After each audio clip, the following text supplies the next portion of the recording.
Hello, എല്ലാവർക്കും സുഖമാണോ? ഇന്ന് ഞാൻ രാവിലെ പള്ളിയിൽ പോയി ഒരു ഫോട്ടോ ഒക്കെ എടുത്ത് ഞങ്ങൾ വീട്ടിൽ വന്നിട്ട് അത് കഴിഞ്ഞ് ഇന്ന് മദേഴ്സ് ഡേ അല്ലായിരുന്നു. അപ്പോൾ ഞാൻ ഇൻസ്റ്റാമാർട്ടിൽ നിന്ന് കുറച്ച് സാധനങ്ങൾ വാങ്ങിച്ചു. കുട്ടികൾ എനിക്ക് ഗിഫ്റ്റ് തന്നു. അപ്പോൾ അവർക്ക് ഇന്ന് ബീഫ് ബിരിയാണി വെച്ച് കൊടുക്കാമെന്ന് വിചാരിച്ചു. അപ്പോൾ ആ സാധനങ്ങൾ വാങ്ങിച്ച കൂട്ടത്തിൽ ഇന്ന് ഓഫർ 1 രൂപയ്ക്ക് 10 ചപ്പാത്തിയായിരുന്നു. ഞാനത് വാങ്ങിച്ചു. എല്ലാം നല്ല ക്വാളിറ്റിയുള്ള സാധനങ്ങളായിരുന്നു. പിന്നെ ഇന്നലെ ഞങ്ങൾ KFC വാങ്ങിച്ചു. അത് എനിക്ക് രാത്രി അവർ സർപ്രൈസായിട്ട് കൊണ്ടു തന്ന മദേഴ്സ് ഡേ എന്നും പറഞ്ഞുകൊണ്ട് അതിൻ്റെ വീഡിയോ എടുക്കാൻ എനിക്ക് പറ്റിയിട്ടില്ല, ഉറക്കത്തിലായിരുന്നു. പിന്നെ എൻ്റെ ഏറ്റവും ഇഷ്ടപ്പെട്ട മഞ്ച് ഒരു പാക്കറ്റ് എനിക്ക് വാങ്ങിച്ചു തന്നു.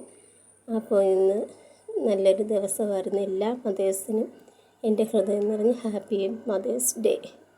അപ്പോൾ എൻ്റെ ലൈക്ക് ചെയ്യുക, ഷെയർ ചെയ്യുക, സബ്സ്ക്രൈബ് ചെയ്യുക. ഓക്കേ, എല്ലാവർക്കും നല്ല ദിവസം വരട്ടെ.